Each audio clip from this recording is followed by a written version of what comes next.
Un saludo cordial a cada uno de ustedes. El día de hoy vamos a hablar sobre la resolución de triángulos oblicuángulos. Primeramente, analizaremos que un triángulo oblicuángulo es aquel que no tiene ningún ángulo recto, es decir, no tiene ningún ángulo que mida 90 grados. En consecuencia, no se puede aplicar las razones trigonométricas de ángulos ni el teorema de Pitágoras. Los triángulos oblicuángulos se denominan de dos formas. Triángulo acutángulo si tiene tres ángulos agudos, es decir, menores a 90 grados. Y se puede denominar también como triángulo obtusángulo si tiene un ángulo obtuso, es decir, un ángulo mayor a 90 grados.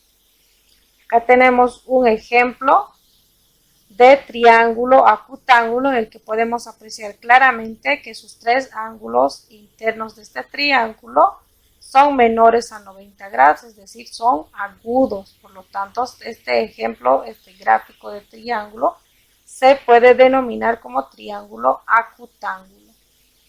También tenemos aquí este gráfico de triángulo en el que podemos apreciar un ángulo bastante abierto, que significa que mide más de 90 grados. Por lo tanto, este triángulo se le conoce como obtusángulo. Para resolver triángulos oblicuángulos es importante conocer lo siguiente: que se debe hallar todos sus lados, es decir, sus tres lados, sus tres ángulos, el área y el perímetro. Sin embargo, para calcular los ángulos y sus lados, necesitamos conocer tres elementos de ellos, uno de los cuales debe ser un lado. Podemos encontrar cuatro casos distintos. Veamos el primer caso, en el que se debe contar con un lado, ángulo, ángulo, es decir, se conoce un lado y dos ángulos.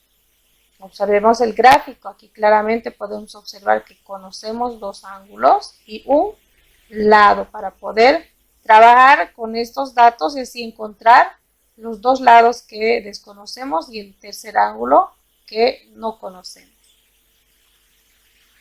El caso 2 consiste en conocer dos lados y un ángulo opuesto a uno de ellos. Entonces, veamos su gráfico.